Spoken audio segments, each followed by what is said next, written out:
Hi guys, often the car owner try to squeeze an unpleasant stocks in the car using cheap hanging air freshener.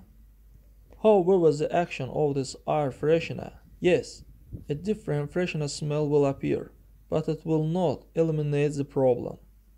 The first thing they recommend to start with the total interior wash using car chemical and high quality cleaners.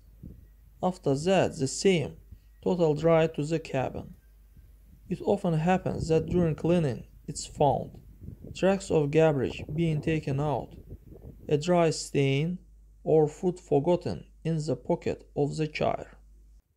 But not always global cleaning eliminates odor. Specialist auto chemistry will help here.